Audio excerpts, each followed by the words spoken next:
ನಮಸ್ಕಾರ. ಎಸ್18 ವಾರ್ತೆಗಳಿಗೆ ಸ್ವಾಗತ. ನಾನು ಕವಿತಾ. ಮೊದಲಿಗೆ ಹೆಡ್ಲೈನ್ಸ್.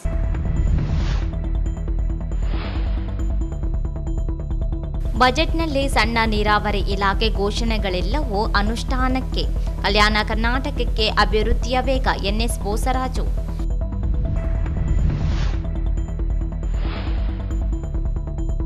ಮೀಸಲಾತಿ ರದ್ದುಗೊಳಿಸುವುದಾಗಿ ರಾಹುಲ್ ಗಾಂಧಿ ಹೇಳಿಕೆ ಖಂಡಿಸಿ ಬಿಜೆಪಿ ಪ್ರತಿಭಟನೆ. ಶೀಘ್ರದಲ್ಲಿ ಕಾಂಗ್ರೆಸ್ ಸರ್ಕಾರ ಪತನ. ನಾರಾಯಣಸ್ವಾಮಿ.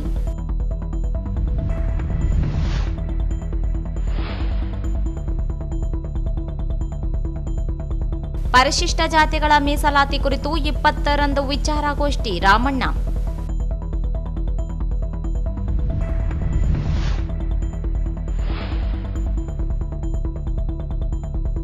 ಗಿಲೆಸೂಗೂರು ತಾಲೂಕು ಕೇಂದ್ರ ಘೋಷಿಸದಿದ್ದರೆ ಹೆದ್ದಾರಿ ತಡೆ. ಸಿದ್ದರಾಮೇಶ್.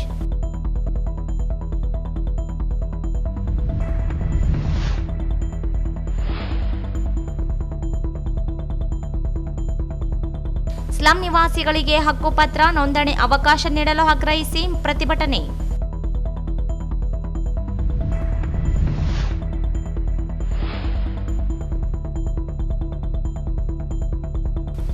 ಕೃಷಿ ಪಂಪ್ ಸೆಟ್ಗೆ ಆಧಾರ್ ಜೋಡಣೆ ಖಂಡಿಸಿ ರೈತ ಸಂಘ ಮನವಿ.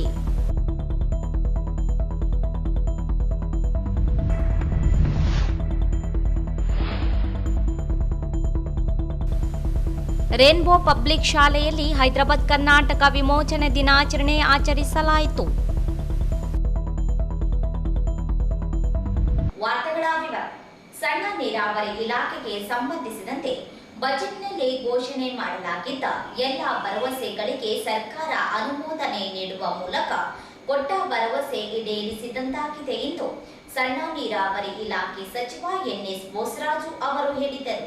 ಅವರಿಂದು ಮಾಧ್ಯಮಗೋಷ್ಠಿ ಉದ್ದೇಶಿಸಿ ಮಾತನಾಡಿ 13 ಯೋಜನೆಗಳನ್ನು ಬಜೆಟ್ನಲ್ಲಿ ಘೋಷಿಸಲಾಗಿತ್ತು. ಎಲ್ಲ ಯೋಜನೆಗಳಿಗೆ ಸಿದ್ದರಾಮಯ್ಯ ನೇತೃತ್ವದ ಸರ್ಕಾರ ಅನುಮೋದನೆ ನೀಡಿದೆ. ಕಲಬುರಗಿಯಲ್ಲಿ ನಡೆದ ಸಚಿವ ಸಂಪುಟ ಸಭೆಯಲ್ಲಿ ಪ್ರಥಮ ಬಾರಿಗೆ 54 ಯೋಜನೆಗಳಿಗೆ ಸಂಪುಟ ಅನುಮೋದನೆ ನೀಡುವ ಮೂಲಕ ಅಭಿವೃದ್ಧಿ ವೇಗ ಹೆಚ್ಚಿಸಲು ಕಾರಣವಾಗಿದೆ ಎಂದರು. 132 ಕೋಟಿ ರೂಪಾಯಿಗಳಲ್ಲಿ ಕುರುಡಿ, ಕಲಬುರಗಿ ಜಿಲ್ಲೆಯ ಚಿತ್ತಾಪುರ, ಜೇವರ್ಗಿ ಹಾಗೂ ಸೇಡಂಗಳಲ್ಲಿ ಕೆರೆಗಳ ನಿರ್ಮಾಣಕ್ಕೆ ಅನುಮೋದನೆ ನೀಡಲಾಗಿದೆ. 479 ಕೋಟಿ ರೂಪಾಯಿ ಕಾಮಗಾರಿಗಳು ಚಾಲನೆ ಪಡೆಯಲಿವೆ ಎಂದರು. ಜನರ ನಿರೀಕ್ಷೆಯಂತೆ ರಾಯಚೂರು ನಗರಸಭೆಯನ್ನು ಮಹಾನಗರ ಪಾಲಿಕೆಯಾಗಿ ಮೇಲ್ದರ್ಜೆಗೇರಿಸಲು ನಿರ್ಧರಿಸಲಾಗಿದೆ. ಹೆಚ್ಚಿನ ಅನುದಾನ ಲಭ್ಯವಾಗಲಿದ್ದು ನಗರದ ಸರ್ವತೋಮುಖ ಅಭಿವೃದ್ಧಿ ಸಹಕಾರಿಯಾಗಲಿದೆ. ಹಿಂದಿನ ಸರ್ಕಾರದಲ್ಲಿ ಪ್ರಸ್ತಾವನೆ ಇತ್ತಾದರೂ ಸಚಿವ ಸಂಪುಟ ಅನುಮೋದನೆ ದೊರೆತಿರಲಿಲ್ಲ. ಜನಸಂಖ್ಯೆಗೆ ಅನುಗುಣವಾಗಿ ಮಹಾನಗರ ಪಾಲಿಕೆ ಅಸ್ತಿತ್ವಕ್ಕೆ ಬರಲಿದೆ ಎಂದರು. ಆದ್ಯತೆ ಕೊಡಬೇಕೆಂಬುದು ಒಂದು ಉದ್ದೇಶ ಇತ್ತು. ಎಲ್ಲ ಜಿಲ್ಲಾಧಿಕಾರಿಗಳಿಗೆ, ಶಾಸಕರು, ಸಚಿವರಿಗೆಲ್ಲ ಹೇಳಿದ್ರು. ಸೊ ಸಮಯ ಕಡಿಮೆ ಇರೋದ್ರಿಂದ ಕೆಲವು ಇನ್ನೂ ಸಬ್ಜೆಕ್ಟ್ಸ್ ಬರಬೇಕಾಗಿತ್ತು. ಆ ಸಬ್ಜೆಕ್ಟ್ಸ್ ಎಲ್ಲ ಬರಲಿಕ್ಕೆ, ಯಾಕಂದರೆ ಎಲ್ಲ ಯಾವುದೇ ಒಂದು ಸೊಪ್ಪು ಅದು ಎಸ್ಟಿಮೇಟ್ ಆಗಬೇಕು, ಡಿಟೇಲ್ ಸ್ಕ್ರೀನಿಂಗ್ ಕಂಪ್ಲೀಟ್ ಕ್ಲಿಯರ್ ಮಾಡಬೇಕು. ಅಲ್ಟಿಮೇಟ್ಲಿ ಫೈನಾನ್ಸ್ ಡಿಪಾರ್ಟ್ಮೆಂಟ್ ಹೋದರೆ ಫೈನಾನ್ಸ್ ಡಿಪಾರ್ಟ್ಮೆಂಟ್ ಕ್ಲಿಯರೆನ್ಸ್ ಕೊಟ್ಟರೆ ಮಾತ್ರ ಕ್ಯಾಬಿನೆಟ್ ನೋಟು ಆ ಡಿಪಾರ್ಟ್ಮೆಂಟ್ಲಿಂದ ಕ್ಯಾಬಿನೆಟ್ ವಿಶೇಷ ಸ್ಥಾನಮಾನ ಮುಖಾಂತರ ಕಲ್ಯಾಣ ಕರ್ನಾಟಕಕ್ಕೆ ಅವಕಾಶ ಇದೆ. ಅದು 10 ವರ್ಷ ಮುಗಿದಿರ್ತಕ್ಕಂಥ ಸಂದರ್ಭದಲ್ಲಿ ಹೋದ ಕ್ಯಾಬಿನೆಟ್ನಲ್ಲಿ ನಾವೆಲ್ಲ ಇದು ಮಾಡಿದರೆ ಒಳ್ಳೆಯದು ಅಂತ ಮಾತಾಡಿದ್ರು ಕೂಡ ತಕ್ಷಣ ಅದೇ ರೀತಿಯಾಗಿ ನಾನು ಕ್ಯಾಬಿನೆಟ್ ಮೀಟಿಂಗ್ ಆಯಿತು. ಸಮಯ ಕಡಿಮೆ ಆಯಿತು. ಒಂದೇ ವಾರನೆಟ್ ಮೀಟಿಂಗು ಗುಲ್ಬರ್ಗದಲ್ಲಿ ಆಯಿತು. 10 ವರ್ಷ ಏನು 371J ಬಂದ ನಂತರ ಹೋಗ್ಯಾನಲ್ಲೇ ಫೋನಲ್ಲಿ ಮಾತಾಡ್ತೀನಿ, ರೀಚ್ ಆಗ್ತಾ ಇದ್ದೀನಿ.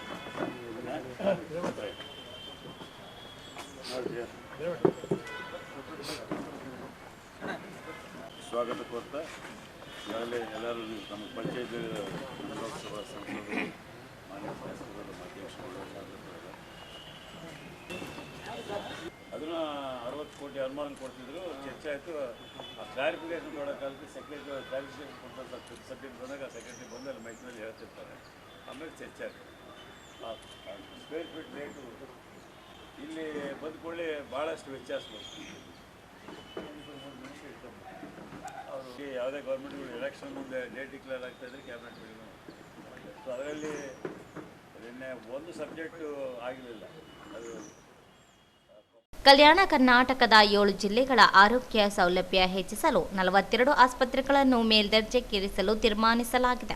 31 ಸಮುದಾಯ ಆಸ್ಪತ್ರೆಗಳು, 9 ತಾಲೂಕು ಆಸ್ಪತ್ರೆಗಳು ಹಾಗೂ 2 ತಾಲೂಕುಗಳ ಆಸ್ಪತ್ರೆಗಳನ್ನು 200 ಹಾಸಿಗೆ ಆಸ್ಪತ್ರೆಗಳಾಗಿ ಪರಿವರ್ತಿಸಲಾಗುತ್ತದೆ. ಜಿಲ್ಲೆಯ ಲಿಂಗಸೂರು ತಾಲೂಕು ಆಸ್ಪತ್ರೆ 200 ಹಾಸಿಗೆ ಆಸ್ಪತ್ರೆಯಾಗಿ ಪರಿವರ್ತಿಸಲಾಗುತ್ತದೆ ಎಂದರು. ಪ್ರತಿ ವಿಧಾನಸಭಾ ಕ್ಷೇತ್ರದ ಕೂಡ ರಸ್ತೆಗಳ ಅಭಿವೃದ್ಧಿ ಕಲ್ಯಾಣ ಪಥ ಯೋಜನೆಗೂ ಅನುಮೋದನೆ ದೊರಕಿದ್ದು 40 ವಿಧಾನಸಭಾ ಕ್ಷೇತ್ರಗಳಲ್ಲಿ ಕೂಡ ರಸ್ತೆಗಳ ಅಭಿವೃದ್ಧಿ 1,000 ಕೋಟಿ ರೂಪಾಯಿ ಅನುದಾನ ನೀಡಲಾಗುತ್ತದೆ ಎಂದರು. ಹಟ್ಟಿ ಚಿನ್ನದ ಗಣಿ ಕಾರ್ಮಿಕರಿಗೆ ಮನೆಗಳನ್ನು ನಿರ್ಮಾಣ ಮಾಡಲು ಟೌನ್ಶಿಪ್ ನಿರ್ಮಿಸಲು 998 ಕೋಟಿ ರೂಪಾಯಿ ಅನುದಾನ ನೀಡಲು ಸಂಪುಟ ಸಮ್ಮತಿಸಿದೆ. ಮನೆಗಳ ನಿರ್ಮಾಣದ ಕುರಿತಂತೆ ಗಣಿ ಇಲಾಖೆ, ಚಿನ್ನದ ಗಣಿ ಅಧಿಕಾರಿಗಳು ನಿರ್ಧರಿಸಲಿದ್ದಾರೆ ಎಂದರು. ಹೀರಾಬುದ್ದಿನ್ನಿ ಗಣಿ 192 ಕೋಟಿ ರೂಪಾಯಿ ಅನುದಾನ ನೀಡಲಾಗಿದೆ. ಅಲ್ಲದೆ ಮಂತ್ರಾಲಯ ಹಾಗೂ ಚಿಕ್ಕಲಪರ್ವಿ ಬಳಿ ಬ್ರಿಡ್ಜ್ ಕಮ್ ಬ್ಯಾರೇಜ್ ನಿರ್ಮಿಸಲಾಗುತ್ತದೆ. ಕೆಕೆಆರ್ಡಿಬಿ ವ್ಯಾಪ್ತಿಯ 16 ತಾಲೂಕುಗಳಲ್ಲಿ ಮಿನಿ ವಿಧಾನಸೌಧ ನಿರ್ಮಾಣ ಮಾಡಲಾಗುತ್ತದೆ. ಸಿರವಾರ ಮತ್ತು ಮಸ್ಕಿಯಲ್ಲಿ 8.60 ಕೋಟಿ ರೂಪಾಯಿ ವೆಚ್ಚದಲ್ಲಿ ಮಿನಿ ವಿಧಾನಸೌಧ ನಿರ್ಮಿಸಲಾಗುತ್ತದೆ ಎಂದರು. ಸಿಂಧನೂರು ಪಟ್ಟಣದಲ್ಲಿ 119 ಎಕರೆ ಪ್ರದೇಶದಲ್ಲಿ 29 ಕೋಟಿ ರೂಪಾಯಿ ವೆಚ್ಚ ಕುಡಿಯುವ ನೀರು ಕೆರೆ ನಿರ್ಮಿಸಲು ಅನುಮೋದನೆ ದೊರಕಿದೆ ಎಂದರು.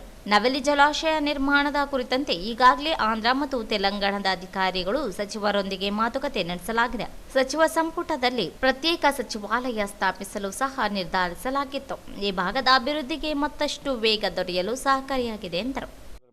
ಸ್ಟೇಟ್ ಗೌರ್ಮೆಂಟ್ ನನ್ನ ಮಾತು ಕೇಳ್ರಿ, ಅವರು ಈಗ ಎಂಕ್ವೈರಿ ನಡೀತಾ ಇದ್ದಾರೆ, ಅಮೌಂಟ್ ರಿಕವರಿ ಮಾಡಿದ್ದಾರೆ, ಅವ್ರಿಗೆ ಸೀಸ್ ಮಾಡಿದ್ದಾರೆ 46 ಕೋಟಿ ಅಲ್ಲಿ ಅವನ ಅಕೌಂಟ್ನಲ್ಲಿ ಇದ್ದಿದ್ದು. ಅವ್ರು ಯಾರ ಮೇಲೆ ಕೇಸ್ ಹಾಕೋರು, FIR ಹಾಕಿ ಎಲ್ಲ ಮಾಡಿದ್ದಾರೆ. ಅದನ್ನು ಯಾಕೆ ನೀವು ಮಾತಾಡೋದಿಲ್ಲ? ನೀವು ಇ ಡಿ ಒಳಗೆ ಮಾತಾಡ್ತಿರಲ್ಲ. ಇ ಡಿ ಆಲ್ಸೋ ಒಂದು ಸಂಸ್ಥೆ, ಸಿಟ್ ಆಲ್ಸೋ ಒಂದು ಸಂಸ್ಥೆ, CBI ಆಲ್ಸೋ ಒಂದು ಸಂಸ್ಥೆ.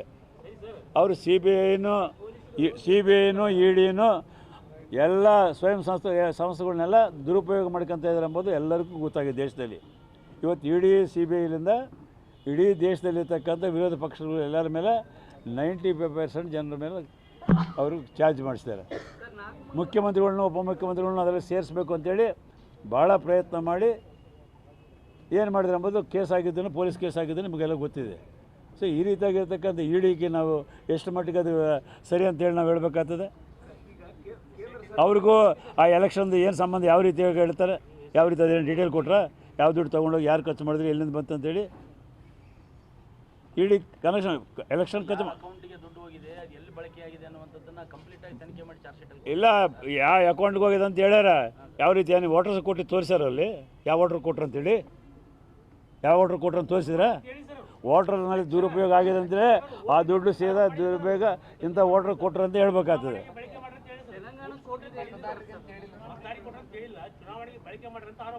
ಅಲ್ಲ ನೀವು ಅದೇ ಆ ಆರೋಪಣಗಳಿಗೆ ನಿರಾಧಾರ, ಆ ಆರೋಪಗಳಿಗೆ ಯಾವುದೇ ಸಾಕ್ಷಿ ಇಲ್ಲ. ಅವರು BJP ಅವರದು ಹಾಂ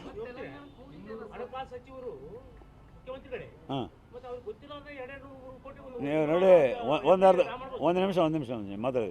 ಇವತ್ತು KKRDB ಅದ, ಅದ್ರಂಗೆ ನೆಂಗಮೂಳೆ ಇದಾವೆ. ಇವತ್ತು KKRDBಗೆ ಬಂದಿದ್ದು, KKRDBನಲ್ಲಿರ್ತಕ್ಕಂಥ ಬೋರ್ಡ್ ಸದಸ್ಯರಿಗೆ, ಬೋರ್ಡಿಗೆ ಸಂಬಂಧಪಟ್ಟಿದೆ ಫೈನಾನ್ಸ್ ಡಿಪಾರ್ಟ್ಮೆಂಟ್. ಅವ್ರು ಏನು ಈಗ ನೋಡಿ 2250 ಕೋಟಿ ಬ್ಯಾಂಕ್ ಅಕೌಂಟ್ನಲ್ಲಿ ಐತಿ. KKRDB ಕೊಟ್ಟಿದ್ದು ಹಣ ರಿಲೀಸ್ ಮಾಡ್ತಾರೆ, ಇಂಡಿಪೆಂಡೆಂಟ್ ಅಕೌಂಟ್ಸ್ ಅವೆಲ್ಲ. ಆ ದುಡ್ಡನ್ನು ಎಲ್ಲಿ ಟ್ರಾನ್ಸ್ಫರ್ ಮಾಡಿದ್ರು, ಏನು ಮಾಡಿದ್ರು ಎಂಬುದು KKRDBಗೆ ನಿಗಮಗೆ ಗೊತ್ತಿರುತ್ತೆ, ಬಿಟ್ಟರೆ ಫೈನಾನ್ಸ್ ಡಿಪಾರ್ಟ್ಮೆಂಟ್ ಗೊತ್ತಿರೋದಿಲ್ಲ. ಫೈನಾನ್ಸ್ ಡಿಪಾರ್ಟ್ಮೆಂಟ್ ಚುನಾವಣೆಗಳು ಬಂದಾಗ ಕೋಮುದ್ವೇಷ ಬೆಳೆಸಲು ಬಿಜೆಪಿಯರವರು ಮೈಮೇಲೆ ದೆವ್ವ ಬಂದವರಂತೆ ವರ್ತಿಸುತ್ತಾರೆ. ಚುನಾವಣೆಗಳಲ್ಲಿ ಹಿಂದೂ ಮತಗಳನ್ನು ಸೆಳೆಯಲು ನಕಲಿ ಪ್ರೀತಿ ತೋರಿಸುತ್ತಿದ್ದಾರೆ ಎಂದರು. ವಾಲ್ಮೀಕಿ ಅಭಿವೃದ್ಧಿ ನಿಗಮ ಮತ್ತು KKRDB ಅನುದಾನ ಬೇರೆ ರಾಜ್ಯಗಳ ಚುನಾವಣೆಗೆ ಬಳಸಿರುವ ಆರೋಪ ಸುಳ್ಳು. ಯಾವುದೇ ನಿಗಮ ಮಂಡಳಿಯ ಆರ್ಥಿಕ ವ್ಯವಹಾರ ಹಣಕಾಸು ಸಚಿವರಿಗೆ ಮಾಹಿತಿ ಇರುವುದಿಲ್ಲ. ನಿಗಮದ ಅಧಿಕಾರಿಗಳು ಮಂಡಳಿ ಕಾರ್ಯನಿರ್ವಹಿಸುತ್ತದೆ. ಆದರೂ ಜನರ ದಿಕ್ಕು ತಪ್ಪಿಸಲು ಬಿಜೆಪಿಯವರು ಸುಳ್ಳು ಆರೋಪ ಮಾಡುತ್ತಿದ್ದಾರೆ ಎಂದರು. ನೋಡಿ, ನಿಮಗೆಲ್ಲ ಗೊತ್ತಿದೆ, ಕೇಳಬೇಕು, ನಾವು ಉತ್ತರ ಕೊಡಬೇಕು. ಯಾವ ಕಾಂಗ್ರೆಸ್ ಪಕ್ಷದಲ್ಲಿ ಇವತ್ತು ಕರ್ನಾಟಕದಲ್ಲಿ 101% ಒಂದಾಗಿದೆ. ಯಾವುದೇ ಇದರಲ್ಲಿ ಕೂಲಂಕಷವಾಗಿ ನಾನು ಹೇಳ್ತೀನಿ, ಕಾರ್ಯಕರ್ತರಿಂದ ಹಿಡಿದು ಎಲ್ಲ ಶಾಸಕಾಂಗ ಪಕ್ಷದಿಂದ ಹಿಡಿದು ಎಲ್ಲ ಹೈಕಮಾಂಡ್ಲಿಂದ ಹಿಡಿದು ಒಂದಾಗಿ ಸಿದ್ದರಾಮಯ್ಯನವರೇ ಹಿಂದೆ ಇದೆ. ಇದನ್ನಾಗಲೇ ನಮ್ಮ ಪಕ್ಷದ ಅಧ್ಯಕ್ಷರು DCM ಆಗಿರ್ತಕ್ಕಂಥ DK ಶಿವಕುಮಾರ್ ರಿಪೀಟೆಡ್ಲಿ ಅನೇಕ ಸಾರಿ ಹೇಳಿದ್ದಾರೆ, ನಾವು ಹೇಳ್ತಾ ಇದ್ದೀವಿ. ಎಲ್ಲ ಕೂಡ ಸಿಎಂ ಅವರು ಅದೇ ರಾಯಣ್ಣನ ಜೀವನ ಚರಿತ್ರೆ ಬಗ್ಗೆ, ತಮ್ಮ ರಾಯಣ್ಣಗಾದಂಥ ಮೋಸದ ಬಗ್ಗೆ ಬಗ್ಗೆನೇ ಪ್ರಸ್ತಾಪ ಮಾಡಿದ್ರು. ಅದೇ ಅದು ಬಿ ಜೆ ಪಿ ಅವರು ಮಾಡ್ತಾ ಇದ್ದಾರೆ ಅಂತ ಅವ್ರು ಹೇಳೋದಷ್ಟೇ. ಇವ್ರು ಕುತಂತ್ರಗಳು ಮಾಡ್ತಾ ಇದ್ದಾರೆ. ಇವರನ್ನು ಡೆವಲಪ್ಮೆಂಟ್ ಮಾಡಲಿಕ್ಕೆ ಆಗೋದಿಲ್ಲ, ಜನರ ಕಡೆಯಿಂದ ಆಶೀರ್ವಾದ ಪಡಲಿಕ್ಕೆ ಇವ್ರದ್ದು ಆಗೋದಿಲ್ಲ.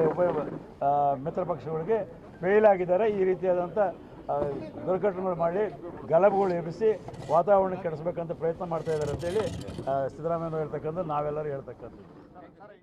ಈ ಸಂದರ್ಭದಲ್ಲಿ ಸಂಸದ ಜಿ ಕುಮಾರ್ ನಾಯಕ್, ಶಾಸಕ ಹಂಪಯ್ಯ ನಾಯ್ಕ್, ಕೆ ಶಾಂತಪ್ಪ, ನಗರಸಭೆ ಹಿರಿಯ ಸದಸ್ಯ ಜಯಣ್ಣ, ಮೊಹಮ್ಮದ್ ಶಾಲಂ, ಜಿ ಬಸವರಾಜರೆಡ್ಡಿ, ಜಯವಂತರಾವ್ ಪತಂಗಿ, ರುದ್ರಪ್ಪ ಅಂಗಡಿ, ವಾಹಿದ್ ವಕೀಲ, ನಿರ್ಮಲಾ ಪೆನ್ನಿ, ಮಹೇಶ್ ಪಾಟೀಲ್, ಆಂಜನೇಯ ಕುರುಬದೊಡ್ಡಿ, ಅಮರೇಗೌಡ ಹಂಚಿನಾಳ, ಜಿ ಸುರೇಶ್, ನಗರಸಭೆ ಉಪಾಧ್ಯಕ್ಷ ಸಾಜಿದ್ ಸಮೀರ್, ಸದಸ್ಯ ಬಿ ರಮೇಶ್, ನರಸಿಂಹಲು ಮಡಿಗೇರಿ ಸೇರಿದಂತೆ ಅನೇಕರಿದ್ದರು. ರಾಜ್ಯ ಕಾಂಗ್ರೆಸ್ ಸರ್ಕಾರ ಬಿಜೆಪಿಯವರ ವಿರುದ್ಧ ಟಾರ್ಗೆಟ್ ರಾಜಕಾರಣ ಮಾಡುತ್ತಿದೆ.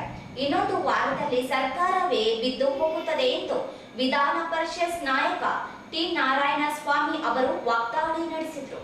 ಕಾಂಗ್ರೆಸ್ ನಾಯಕ ರಾಹುಲ್ ಗಾಂಧಿಯವರು ಅಮೆರಿಕದಲ್ಲಿ ಮೀಸಲಾತಿ ರದ್ದುಗೊಳಿಸುವುದಾಗಿ ಹೇಳಿಕೆಯನ್ನು ಖಂಡಿಸಿ ಬಿಜೆಪಿ ಎಸ್ಸಿ/ಎಸ್ಟಿ ಮೋರ್ಚಾಗಳು ನಗರದ ಡಾಕ್ಟರ್ ಬಿಆರ್ ಅಂಬೇಡ್ಕರ್ ವೃತ್ತದಲ್ಲಿ ನಡೆದ ಪ್ರತಿಭಟನೆಯನ್ನು ಉದ್ದೇಶಿಸಿ ಮಾತನಾಡಿದರು. ಯಾದಗಿರಿ ಪಿಎಸ್ಐ ಪರಶುರಾಮ್ ಸಾವಿನ ಪ್ರಕರಣದಲ್ಲಿ ಕಾಂಗ್ರೆಸ್ ಶಾಸಕ ಮತ್ತು ಅವರ ಮಗನನ್ನು ಕಾಂಗ್ರೆಸ್ ಸರ್ಕಾರವೇ ರಕ್ಷಣೆ ಮಾಡುತ್ತಿದೆ. ಪಿಎಸ್ಐ ಪರಶುರಾಮ ಸಾವು ನಡೆದು 2 ತಿಂಗಳ ನಂತರ ಎಫ್ಎಸ್ಎಲ್ ವರದಿ ಪಡೆದು ಹೃದಯಾಘಾತ ಎಂದು ಹೇಳುತ್ತಿದ್ದಾರೆ. ಆದರೆ ತಿಂಗಳ ಹಿಂದೆಯೇ ಶಾಸಕ ಚೆನ್ನಾರೆಡ್ಡಿ ಮತ್ತು ಅವರ ಮಗನ ವಿರುದ್ಧ ಜಾತಿ ನಿಂದನೆ ಪ್ರಕರಣ ದಾಖಲಾಗಿದೆ. ಆದರೆ ಕಾಂಗ್ರೆಸ್ ಸರ್ಕಾರ ಶಾಸಕರ ರಕ್ಷಣೆ ಮಾಡುತ್ತಿದೆ. ಆದರೆ ಆರ್ಆರ್ ನಗರದ ಶಾಸಕ ವಿಡಿಯೋ ಮಾತನಾಡಿದ್ದ ನೆಪ ಮಾಡಿಕೊಂಡು ದೂರು ಕೊಟ್ಟ ಒಂದೇ ದಿನದಲ್ಲಿ ಶಾಸಕ ಮುನಿರತ್ನರನ್ನು ಬಂಧಿಸಲಾಗುತ್ತದೆ.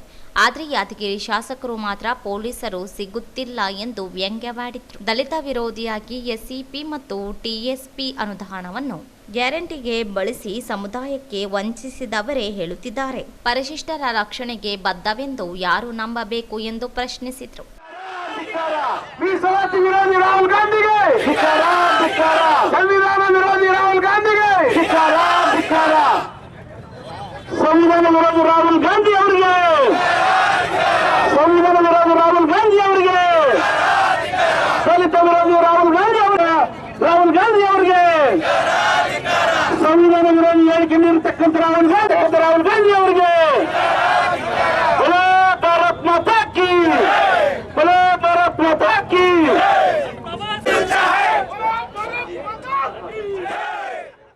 ದೇಶದಲ್ಲಿ ಮೀಸಲಾತಿ ಜಾರಿಗೊಳಿಸಿದ್ದೇ ನಾವು. ಬಿಜೆಪಿಯವರು ಸಂವಿಧಾನ ಬದಲಾಯಿಸುತ್ತಾರೆ, ಮೀಸಲಾತಿ ರದ್ದುಗೊಳಿಸುತ್ತಾರೆ ಎಂದು ಜನರನ್ನು ದಾರಿ ತಪ್ಪಿಸಿದ ಕಾಂಗ್ರೆಸ್ ನಾಯಕರು ಈಗ ಮಾತನಾಡುತ್ತಿಲ್ಲ. ಕಾರಣ ಪಕ್ಷದ ಮುಖಂಡ ರಾಹುಲ್ ಗಾಂಧಿ ವಿದೇಶದಲ್ಲಿ ಕುಳಿತು ಮೀಸಲಾತಿ ರದ್ದುಗೊಳಿಸುವುದಾಗಿ ಹೇಳಿದ್ದಾರೆ. ಮುಖ್ಯಮಂತ್ರಿಗಳು ಸಹ ರಾಹುಲ್ ಗಾಂಧಿ ಹೇಳಿಕೆ ಸಮರ್ಥಿಸಿದ್ದಾರೆ. ಎಐಸಿಸಿ ಅಧ್ಯಕ್ಷ ಮಲ್ಲಿಕಾರ್ಜುನ ಖರ್ಗೆ ಮಾತನಾಡುತ್ತಿಲ್ಲ ಎಂದು ಟೀಕಿಸಿದರು. ಕಾಂಗ್ರೆಸ್ ಪಕ್ಷವೇ ದಲಿತ ವಿರೋಧಿಯಾಗಿದೆ ಎಂಬುದು ಜನರಿಗೆ ಮನವರಿಕೆಯಾಗುತ್ತಿದೆ. ಪರಿಶಿಷ್ಟ ಜಾತಿಯವರ ನಿವೇಶನವನ್ನು ಬಿಡದವರು ಪರಿಶಿಷ್ಟ ರಕ್ಷಿಸುವುದಾಗಿ ಹೇಳುತ್ತಿರುವುದು ವಿಪರ್ಯಾಸದ ಸಂಗತಿ. ಕಾಂಗ್ರೆಸ್ ಪಕ್ಷದ ನಾಯಕರು ನಂಬಿ ಮೋಸ ಹೋಗಬಾರದು ಎಂದರು. ಉಪಾಧ್ಯಕ್ಷರಾಗಿದ್ದವರು ಪಾಪ ಪ್ರಬುದ್ಧಮಾನಕ್ಕೆ ಬಂದಿಲ್ಲ ಅಂತೇಳಿ ಅವರನ್ನ ಜನ ತಿರಸ್ಕರಿಸಿದ್ರು. ಅವರು ಪ್ರಬುದ್ಧಮಾನಕ್ಕೆ ಬರ್ತಾರೆ ಅಂತಂದ್ರೆ ಇನ್ನೂ ಬಂದಿಲ್ಲ. ಪಾಪ ಪ್ರಬುದ್ಧಮಾನಕ್ಕೆ ಬಂದಿಲ್ಲ. ಅವರು 14ರಲ್ಲಿ 50 ಸ್ಥಾನ ಗೆಲ್ಲದೆ ತಳಗಡೆ ಬಂದ್ರು. ಆಗ ಅಧಿಕೃತವಾದ ವಿರೋಧ ಪಕ್ಷ ಸ್ಥಾನ ಕಾಂಗ್ರೆಸ್ಗೆ ಸಿಗ್ಲಿಲ್ಲ. ಆದ್ರಿಂದ ಅವರಿಗೆ ಅಧಿಕಾರ ಕೊಡ್ಲಿಲ್ಲ, ಯಾಕೆಂದ್ರೆ ಇನ್ನೂ ಪ್ರಬುದ್ಧಮಾನಕ್ಕೆ ಬಂದಿಲ್ಲ ಅಂತ. 19ರಲ್ಲೂ ಕೂಡ 50ಕ್ಕೆ ಮೇಲೆ ಏರ್ಲಿಲ್ಲ. ಆವಾಗಲೂ ಇನ್ನೂ ಸ್ವಲ್ಪ ಪ್ರಬುದ್ಧಮಾನಕ್ಕೆ ಬರ್ಲಿ, ಆಮೇಲೆ ನೋಡೋಣ ಅಂತ ಬಿಟ್ರು. ಆವಾಗಲೂ ಅಧಿಕಾರ ಅವ್ರಿಗೆ ಕೊಡ್ಲಿಲ್ಲ. ಈ ಸಾರಿ ಅಧಿಕೃತ ವಿರೋಧ ಪಕ್ಷವಾಗಿ ಸಿಕ್ಕಿದ ತಕ್ಷಣ ಬೇರೆಯವರು ಯಾರಿಗೂ ಕೊಡೋದೇ ಬೇಡ, ನನಗೆ ಬೇಕು ಅಂತ ತಗೊಂಡಿದ್ದಾರೆ. ಆದ್ರೂ ಪ್ರಬುದ್ಧಮಾನಕ್ಕೆ ಬಂದಿಲ್ಲ. ಬೇರೆಯವರೆಲ್ಲ ಮಾತಾಡ್ತಾರೆ ಅವ್ರ ಬಗ್ಗೆ, ಅದನ್ನೇ ನಾನು ಮಾತಾಡೋದು ಸರಿ ಇಲ್ಲ. ಆದ್ರೆ ಅವರ ಮಾತುಗಳು ಯಾವಾಗಲೂ ಮಾದಕ ಪ್ರೇಮಿ ಅಂತ ಇರ್ತವೆ. ಅವರ ಮಾತುಗಳು ಮಾದಕ ಪ್ರೇಮಿ ಅಂತಾರ ಇರ್ತವೆ. ಹೋಗ್ಲಿ, ಈ ರಾಜ್ಯದಲ್ಲಿ ಈ ರಾಷ್ಟ್ರದಲ್ಲಿ ನಿಂತು ಅವ್ರು ಏನಾದ್ರೂ ಮಾತಾಡಿದ್ರೆ ಜನ ಏನಾದ್ರೂ ಹೇಳ್ಬೋದಾಗಿತ್ತು. ಅವರು ನಮ್ಮ ಬಾರ್ಡರ್ ಬಿಟ್ಟು ಹೊರಗಡೆ ಹೋದ ತಕ್ಷಣ ಯಾಕೋ ಅವ್ರ ತಲೆ ಆ ಗಿರಿಗಿರಿ ಗಿರಿಗಿರಿ ಗಿರಿಗಿರಿ ಅಂತ ಗಿರ್ಗಿಟ್ಲೆ ಆದಕ್ಕೆ ಶುರುವಾಗುತ್ತೆ. ಯಾಕೆ ಅಂತ ಗೊತ್ತಿಲ್ಲ. ವಿಧಾನ ಪರಿಷತ್ ಸದಸ್ಯ ಎನ್ ಶಂಕರಪ್ಪ ಮಾತನಾಡಿ, ಕಾಂಗ್ರೆಸ್ ಪಕ್ಷದ ವಂಶವೇ ಮೀಸಲಾತಿ ವಿರೋಧಿಯಾಗಿದೆ. ಮೀಸಲಾತಿ ವಿರೋಧಿಸಿಕೊಂಡೇ ಬಂದಿರುವ ಕಾಂಗ್ರೆಸ್ ಸಂವಿಧಾನ ಶಿಲ್ಪಿ ಡಾಕ್ಟರ್ ಬಿಆರ್ ಅಂಬೇಡ್ಕರ್ ಇವರನ್ನು ಚುನಾವಣೆಯಲ್ಲಿ ಸೋಲಿಸಿತ್ತು. ಅಷ್ಟೇ ಅಲ್ಲ, ಅವರದ ನಿಧನದ ನಂತರ ಅಂತ್ಯ ಸಂಸ್ಕಾರಕ್ಕೂ ದೆಹಲಿಯ ಸ್ಥಳ ನೀಡದೇ ಇರುವವರೇ ಕಾಂಗ್ರೆಸ್. ರಾಹುಲ್ ಗಾಂಧಿ ಇಂದಿಗೂ ಅಪ್ರಬುದ್ಧತೆಯಿಂದ ಮಾತನಾಡುತ್ತಿದ್ದಾರೆ. ಬಿಜೆಪಿ ವಿರುದ್ಧ ಸಂವಿಧಾನ ಪ್ರತಿಯನ್ನು ಕೈಯಲ್ಲಿ ಹಿಡಿದು ಮಾತನಾಡಿದವರು ಮೀಸಲಾತಿ ರದ್ದುಗೊಳಿಸುವ ಮುನ್ಸೂಚನೆ ನೀಡಿದ್ದಾರೆ. ಶೋಷಿತ ಸಮುದಾಯಗಳಿಗೆ ಮೂಗಿಗೆ ತುಪ್ಪ ಹಚ್ಚಿ ರಾಜಕೀಯ ಲಾಭ ಪಡೆಯುತ್ತಿರುವ ಕಾಂಗ್ರೆಸ್ ನಾಯಕರು ಸಂವಿಧಾನ ವಿರೋಧಿಗಳಾಗಿದ್ದಾರೆ. ಜನರೇ ದೇಶದಿಂದಲೇ ಓಡಿಸುವ ಕೆಲಸ ಮಾಡುತ್ತಿದ್ದಾರೆ ಎಂದರು. ವ್ಯಕ್ತಿಗೂ ಗೊತ್ತಿಲ್ಲ ತಾನು ಸ್ವತಃ ಯಾವ ಜಾತಿ ಅವನು ಅನ್ನೋದು ಇವತ್ತಿಗೂ ಪ್ರಕಟಣೆ ಇಲ್ಲ. ಅವರು ಅವರ ಅಪ್ಪ ಯಾರು ತಾತ ಯಾರು ನೆನೆಸ್ಕೊಂಡ್ರೆ ಅವರ ವಂಶಾವಳಿಯನ್ನು ಕೊಡ್ಲಿ, ಇವನು ಯಾವ ಜಾತಿಗೆ ಸೇರಿದವನು ಅಂತಕ್ಕಂಥದ್ದು. ಬಂಧುಗಳೇ, ಇಂಥ ಒಂದು ವ್ಯಕ್ತಿ ಬಾಯಿಲಿಂದ ಬರೋದು ಇದು ಬಹಳ ದುರ್ದೈವದ ಸಂಗತಿ. ಯಾವ ಸಂವಿಧಾನ ರಚನೆ ಮಾಡಿರ್ತಕ್ಕಂಥ ಡಾಕ್ಟರ್ ಬಾಬಾ ಸಾಹೇಬ್ ಬಗ್ಗೆ ಭಯಂಕರ ಅವರು ರಚನೆ ಮಾಡಿರ್ತಕ್ಕಂಥ ಕಾನ್ಸ್ಟಿಟ್ಯೂಷನ್ ಪುಸ್ತಕವನ್ನು ಕೈಯಾಗಿ ಹಿಡ್ಕೊಂಡು ಇಡೀ ದೇಶ ತುಂಬಾ ಬೊಬ್ಬೆ ಹೊಡಿತಾ ಜನರನ್ನು ಆಕರ್ಷಣೆ ಮಾಡಿ ಮತಗಳನ್ನು ತಗೊಂಡು ಈಗ ಅದೇ ಜನಾಂಗದ ವಿರುದ್ಧ SC ST OBC ವಿರುದ್ಧ ಇವತ್ತು ವಿದೇಶದಲ್ಲಿ ಹೋಗಿ ಮಾತಾಡಿದ ನಾಚಿಗೆ ಬರಬೇಕು. ಏನು ಮಾತಾಡೋದಿದ್ದರೆ ನಮ್ಮ ದೇಶದೊಳಗ, ನಮ್ಮ 4 ಕೋಟಿ ಮಧ್ಯದೊಳಗ, ನಮ್ಮ ಜನರ ಮಧ್ಯದಲ್ಲಿ ಮಾತಾಡಬೇಕು ಹೊರತು ನಿನಗೊಂದು ಸಂವಿಧಾನದ ಸ್ಥಾನ ಇದೆ. ಇವತ್ತು ವಿರೋಧ ಪಕ್ಷದ ನಾಯಕನಾಗಿದ್ದೀನೇನು, ವಿರೋಧ ಪಕ್ಷದ ನಾಯಕನಾಗಿ ಈ ತರ ವಿದೇಶಗಳಿಗೆ ಹೋಗಿ ಈ ದೇಶದ ಬಗ್ಗೆ ಮಾತಾಡ್ತಕ್ಕಂಥದ್ದು ನಿನಗೆ ಶೋಭೆ ತರ್ತಕ್ಕಂಥಲ್ಲ. ನೀನು ಬಹಳ ನಾಲಾಯಕ ವಿರೋಧ ಪಕ್ಷ ನಾಯಕನಾಗಿದ್ದೀರಿ. ನೀನು ಒಂದು ಕ್ಷಣನೂ ಆ ಜಾಗದಲ್ಲಿ ಇರ್ಲಿಕ್ಕ ಕಾಬಿಲ್ ಇಲ್ಲ. ಯಾವ SC ST ಬಗ್ಗೆ ಇಲ್ಲಿವರೆಗೆ ನೀವು ಬರೀ ಅದೇ ಹೇಳ್ಕೊಂತ ಅವ್ರ ಬಾಯಿಗೆ ತುಪ್ಪಚ್ಚಿ ಮೂಗುಗೂ ತುಪ್ಪಚ್ಚಿ ರಾಜಕಾರಣ ಬೆಳೆಸ್ಕೊಂತ ಬಂದಿದ್ರಿ. ನಿಜವಾಗಿ ಜನಕ್ಕೆ ಅರ್ಥನೇ ಆಗೋದಿಲ್ಲ. ಈ ರಾಹುಲ್ ಗಾಂಧಿ ಯಾರು, ಇವರು ಏನು ವಿರೋಧ ಮಾಡಿದ್ರು, ಪ್ರಾರಂಭದಿಂದ SC ದಲಿತರ ವಿರೋಧಿಯಾಗಿರ್ತಕ್ಕಂಥ ಈ ವ್ಯಕ್ತಿ ಬಗ್ಗೆ ಇನ್ನೂ ತೋರಿಸ್ತಾರಲ್ಲ. ಇನ್ನು ಮುಂದೆ ದಿನಗಳು ಬರ್ತಾವ, ಓಡಿಸಿ ಇವರನ್ನು ಈ ದೇಶದಿಂದಲೇ ಓಡಿಸ್ತಕ್ಕಂಥ ಪರಿಸ್ಥಿತಿ ನಿರ್ಮಾಣ ಆಗ್ತದ. ಅಂತಹ ವ್ಯಕ್ತಿ ಬಗ್ಗೆ ನಾವು ಬಹಳ ಅತಿ ಮಾಡೋದು ಬೇಕಾಗಿಲ್ಲ. ಅವರ ಬುದ್ಧಿ ಎಷ್ಟೋ ಅವರ ಮಾತು ಅಷ್ಟೇ. ಬಿಜೆಪಿ ಜಿಲ್ಲಾಧ್ಯಕ್ಷ ಹಾಗೂ ಶಾಸಕ ಡಾಕ್ಟರ್ ಶಿವರಾಜ್ ಪಾಟೀಲ್ ಮಾತನಾಡಿ, ಕಾಂಗ್ರೆಸ್ ಪಕ್ಷದ ನಾಯಕರ ನಿಜ ಬಣ್ಣ ಬಯಲಾಗಿದೆ. ಇಲ್ಲಿಯವರೆಗೆ ಬಿಜೆಪಿಯವರು ಮೀಸಲಾತಿ ವಿರೋಧಿಗಳೆಂದು ಹೇಳುತ್ತಿದ್ರು. ಆದರೀಗ ರಾಹುಲ್ ಗಾಂಧಿಯವರು ವಿದೇಶದಲ್ಲಿ ಹೋಗಿ ಮೀಸಲು ರದ್ದುಗೊಳಿಸಿರುವುದಾಗಿ ಹೇಳಿರುವುದು ಕಾಂಗ್ರೆಸ್ ಮನಸ್ಸಿನಲ್ಲಿ ಏನಿದೆ ಎಂಬುದು ಬಯಲಾಗಿದೆ. ಮುಂಬರುವ ಚುನಾವಣೆಯಲ್ಲಿ SC ST ಸಮುದಾಯ ಜನರು ಕಾಂಗ್ರೆಸ್ ಪಕ್ಷವನ್ನು ಕಿತ್ತೊಗೆಯುವ ಮೂಲಕ ಎಚ್ಚರಿಕೆಯನ್ನು ರವಾನಿಸಬೇಕು. ಡಾಕ್ಟರ್ ಅಂಬೇಡ್ಕರ್ ಇವರು ಆಶಯಕ್ಕೆ ವಿರುದ್ಧವಾಗಿ ಕಾಂಗ್ರೆಸ್ ನಡೆದುಕೊಳ್ಳುತ್ತಿದೆ. ಶೋಷಿತ ಸಮುದಾಯಗಳು ಎಚ್ಚರವಾಗಬೇಕೆಂದರು. ವಿರೋಧ ಪಕ್ಷದ ನಾಯಕ ಸ್ಥಾನ ಬಂತು, ಅವರ ಅಸಲಿ ಮುಖ ತೋರಿಸುವಂತ ಕೆಲಸ ಮಾಡ್ತಾ ಇದ್ದಾರೆ ಅಂದ್ರೆ ತಪ್ಪಾಗ್ಲಿಕ್ಕಿಲ್ಲ. ಅವರು ಕಳೆದ ಚುನಾವಣೆ ಸಂದರ್ಭದಲ್ಲಿ ಅವ್ರು ಏನು ಈ ಸರಿ ಒಂದು 30 ಸೀಟು ಜಾಸ್ತಿ ತಗೊಂಡ್ರು. ಅವ್ರು ತಗೊಂಡದಕ್ಕೆ ಕಾರಣ ಇವತ್ತು ಭಾರತೀಯ ಜನತಾ ಪಕ್ಷದವರು ಸಂವಿಧಾನ ಚೇಂಜ್ ಮಾಡ್ತಾರೆ, ಬದಲಾವಣೆ ಮಾಡ್ತಾರೆ ಅಂತ ಹೇಳಿ ಇಲ್ಲಿ ಸುಳ್ಳು ಪ್ರಚಾರ ಮಾಡಿ ಇವತ್ತೊಂದು 30 ಸೀಟು ಜಾಸ್ತಿ ಬಂದಂತಾಯ್ತು. ಆದ್ರೆ ಇವತ್ತು ತಾವು ತಿಳ್ಕೋಬೇಕು, ಇವತ್ತು ಜನಾಂಗ ತಿಳ್ಕೋಬೇಕು. ಇವತ್ತು ಅಸಲಿಯಾಗಿ ಇವತ್ತು ದೀನ ದಲಿತರ ವಿರೋಧಿ ಯಾರಾದ್ರೂ ಇದ್ರೆ ಅದು ಕಾಂಗ್ರೆಸ್ ಪಾರ್ಟಿ ಹುಟ್ಟುತ್ತಾ ಇದೆ ಅಂತ ಹೇಳಿಕ್ಕೆ ಬಯಸ್ತೇನೆ ನಾನು. ಇವತ್ತು ಕಾಂಗ್ರೆಸ್ ಪಾರ್ಟಿ ಯಾಕೆಂದ್ರೆ ನಾವು ಹಿಂದೆ ಅವಲೋಕನ ಮಾಡ್ಕೋಬೇಕು. ನಾವು ಇವತ್ತು ಅಂಬೇಡ್ಕರ್ ಜಿ ಅವರನ್ನು ಸೋಲಿಸಿದಂತ ಪಕ್ಷ ಯಾವುದು? ಇವತ್ತು ಒಂದು ಸಾರಿ ಅಲ್ಲ, 2-3 ಸಾರಿ ಸೋಲಿಸಿದಂತ ಪಕ್ಷ ಯಾವ್ದಾದ್ರು ಇದ್ರೆ ಅದು ಕಾಂಗ್ರೆಸ್ ಪಕ್ಷ ಅಂತ ಹೇಳಲಿಕ್ಕೆ ಬಯಸ್ತೇನೆ ನಾನು. ಇವತ್ತು ಯಾರು ಸೋಲಿಸಿದ್ದು? ಅಂಬೇಡ್ಕರ್ ಅವರು, ರಾಹುಲ್ ಗಾಂಧಿ ಅವರು ಕೇಳಬೇಕು, ದಲಿತರು ಕೇಳಬೇಕು. ಇವತ್ತು 3 ಸಾರಿ ಅವ್ರನ್ನ ಚುನಾವಣೆಯಲ್ಲಿ ಸೋಲಿಸಿ ಇವತ್ತು ಮುಖಬಂಧ ಮಾಡಿದಂತ ಪಕ್ಷ ಯಾವ್ದಾದ್ರು ಇದ್ರೆ ಅದು ಕಾಂಗ್ರೆಸ್ ಪಾರ್ಟಿ ಅಂತ ಹೇಳಿಕ್ ಬಯಸ್ತೇನೆ. ಆವತ್ತು ಅವರು ಮರಣ ಹೊಂದಿದಂತ ಸಮಯದಲ್ಲಿ ದೆಹಲಿಯಲ್ಲಿ ಒಂದು ಗೇಣು ಜಾಗ ಕೊಡ್ಲಾರ್ದಂಗೆ ಅವರ ಪಾರ್ಥಿವ ಶರೀರ ಇವತ್ತು ಮುಂಬೈಗೆ ಹೋಗ್ಬೇಕಾದ್ರೆ ಒಂದು ವಿಮಾನದ ವ್ಯವಸ್ಥೆಯನ್ನು ಮಾಡುವಂತ ಪಕ್ಷ ಯಾವುದಾದ್ರೂ ಇದೆ ಅದು ಕಾಂಗ್ರೆಸ್ ಪಕ್ಷ ಅಂತ ಹೇಳಲಿಕ್ಕೆ ಬಯಸ್ತೇನೆ. ಇವತ್ತು ಚುನಾವಣೆ ಸಂದರ್ಭದಲ್ಲಿ ಅನೇಕ ಸುಳ್ಳುಗಳನ್ನು ಹೇಳಿ ಮತ ಪಡೆದು ಯಾವಾಗ ವಿರೋಧ ಪಕ್ಷದ ಸ್ಥಾನ ಬಂತು ಭಾರತದಲ್ಲಿ ನಾನು ಈ ರೀತಿ ಮಾತಾಡಿದ್ರೆ ನಾನು ಓಡಿಸ್ತಾರ ದಲಿತರಂತೇಳಿ ವಿದೇಶದಲ್ಲಿ ಹೋಗಿ ನಿಮ್ಮ ಅಸಲಿ ಮುಖ ಅಸಲಿ ಮನಸ್ಥಿತಿ ತೋರಿಸುವಂತ ಕೆಲಸ ನೀವು ಮಾಡ್ತಾ ಇದ್ದೀರಿ. ರಾಹುಲ್ ಗಾಂಧಿ ಅವರೇ, ಕಾಂಗ್ರೆಸ್ ಪಾರ್ಟಿ ಅವರೇ, ನೀವೇನು ಇವತ್ತು ಹೇಳಿಕೆ ಕೊಟ್ಟಿದ್ದೀರಿ, ನಿಮ್ಮ ನಾಯಕರನ್ನೇನು ತಾವು ಸಪೋರ್ಟ್ ಮಾಡ್ತಾ ಇದ್ದೀರಿ. ಪ್ರತಿಭಟನೆಯಲ್ಲಿ ಮಾಜಿ ಶಾಸಕರುಗಳಾದ ಪ್ರತಾಪ್ ಗೌಡ ಪಾಟೀಲ್, ಎಸ್ಸಿ ಮೋರ್ಚಾ ರಾಜ್ಯಾಧ್ಯಕ್ಷ ಮಂಜು, ಮಾಜಿ ಶಾಸಕ ಗಂಗಾಧರ್ ನಾಯಕ್, ರುದ್ರಯ್ಯ, ಕೊಟ್ರೇಶಪ್ಪ ಕೋರೆ, ಶರಣಬಸವ ಜೋಳದಡಗಿ, ತಿಮ್ಮಪ್ಪ ಪಿರಂಗಿ, ನರಸಪ್ಪ ದಂಡೂರ, ರಾಘವೇಂದ್ರ ಚೂಡಾಮಣಿ ಸೇರಿದಂತೆ ಎಸ್ಸಿ ಎಸ್ಟಿ ಮೋರ್ಚಾಗಳ ಜಿಲ್ಲಾಧಿಕಾರಿಗಳು, ವಿವಿಧ ಮೋರ್ಚಾಗಳ ಮುಖಂಡರುಗಳು ಭಾಗವಹಿಸಿದರು. ಸುಪ್ರೀಂ ಕೋರ್ಟ್ ಒಳ ಮೀಸಲಾತಿ ಜಾರಿಗೆ ರಾಜ್ಯದ ಮೇಲಿದೆ ಎಂದು ಆದೇಶ ನೀಡಿದ್ದು, ಇದುವರೆಗೂ ಸರ್ಕಾರ ಯಾವುದೇ ಪ್ರತಿಕ್ರಿಯೆ ನೀಡಿಲ್ಲ.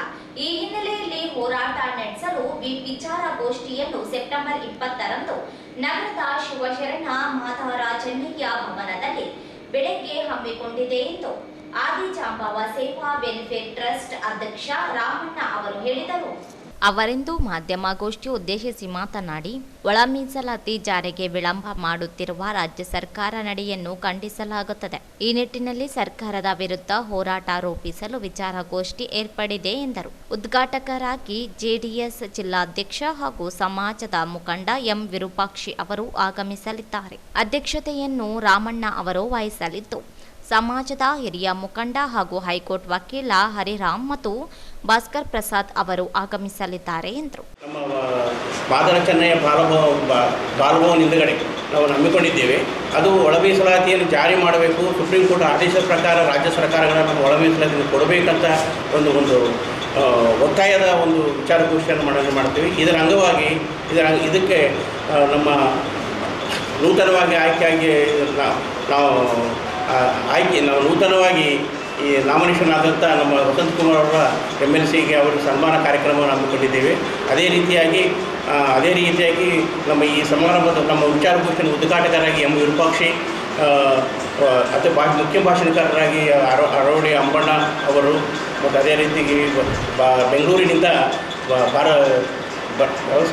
ಭಾಸ್ಕರ್ ಪ್ರಸಾದ್ ಮತ್ತು ಹರಿರಾಮ್ ಅವರು ಬರ್ತಾ ಇದ್ದಾರೆ.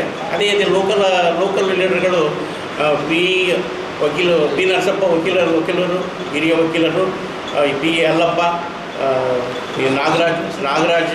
ನಾಗರಾಜ್ ಕೌನ್ಸಿಲರು ಇವರು, ಮತ್ತು ನಮ್ಮ ಇನ್ನೊಬ್ಬ ನಗರಸಭೆ ಅಧ್ಯಕ್ಷರಾದಂಥ ನರಸಮ್ಮ ಮಾಡಿಗಿರಿ ಅವರು ಬರ್ತಾ ಇದ್ದಾರೆ ನಮ್ಮ ಕಾರ್ಯಕ್ರಮದಲ್ಲಿ. ಈಗ ನಮ್ಮ ಒತ್ತಾಯ ವಿಚಾರಗೋಷ್ಠಿ ಮಾಡೋ ಉದ್ದೇಶ ಇಷ್ಟೇ. ನಾವೇನಂತಂದರೆ ಸುಪ್ರೀಂ ಕೋರ್ಟ್ ಆದೇಶ ಪ್ರಕಾರ ಒಳ ಮೀಸಲಾತಿಗಳನ್ನು ಜಾರಿ ಮಾಡಬೇಕು ಅನ್ನೋದೇ ನಮ್ಮದು ಒತ್ತಾಯ. ಯಾಕಂದರೆ ನಾವು ಇದುವರೆಗೂ ಭಾಳ ಮಾದಿಗ ಜನಾಂಗ ತುಳಿತಕ್ಕೊಳ್ಪಟ್ಟಿದ್ದೇವೆ. ನಮಗೆ ಈಗ 12% ಸರಿಯಾಗಿ ಮೀಸಲಾತಿ ನಮಗೆ ಸಿಕ್ಕಿಲ್ಲ. ಅದರಲ್ಲಿ ನಾವು ಹಂಚಿಕೊಂಡಿರಬೇಕು. ಮುಖ್ಯ ಭಾಷಣಕಾರರಾಗಿ ಹೋರಾಟಗಾರ ಅಂಬಣ್ಣ ಅರೋಲಿ ಮಾತನಾಡಲಿದ್ದಾರೆ. ಮುಖ್ಯ ಅತಿಥಿಗಳಾಗಿ ರಾವೇಂದ್ರ ಚಲ್ದರ್, ನಗರಸಭೆ ಅಧ್ಯಕ್ಷೆ ನರಸಮ್ಮ ನರಸಿಂಹಲು ಮಾಡಿಗಿರಿ, P Narasappa, P Yellappa, NK Nagaraju, T Reddy ಸೇರಿದಂತೆ ಸಮಾಜದ ಮುಖಂಡ ಆಗಮಿಸಲಿದ್ದಾರೆ ಎಂದು ತಿಳಿಸಿದರು. ವಿಚಾರಗೋಷ್ಠಿಯಲ್ಲಿ ಹೋರಾಟದ ರೂಪರೇಷೆ ಕುರಿತು ಚರ್ಚೆ ನಡೆಸಲಾಗುತ್ತದೆ ಎಂದರು. ಒಳ ಮೀಸಲಾತಿ ಬೇಡಿಕೆ ಇನ್ನೂ ನಮಗೆ ಈಡೇರಿಸಿಲ್ಲ. ಅದನ್ನು ಜಾರಿಗೊಳಿಸದೆ ಎಲ್ಲ ಆಳುವ ಸರ್ಕಾರಗಳು ನಮಗೆ ಬರೀ ಆಶ್ವಾಸನೆ ಕೊಟ್ಟು ಆಶ್ವಾಸನೆಯಲ್ಲೇ ಉಳಿದಿದೆ.